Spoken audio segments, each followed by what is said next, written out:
วใจตัวเองไม่ได้จริงๆเธอมีบางสิ่ง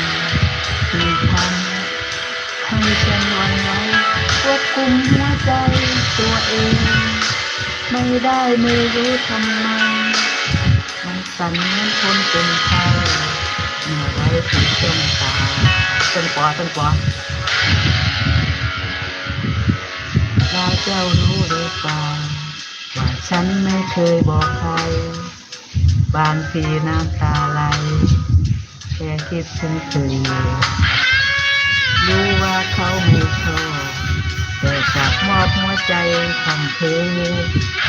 บางทีก็ว่าเธอมีใจแต่จะบอกถ้าอยากเจอรักแท้สักทีจะมีบ้างไหมใครสักคน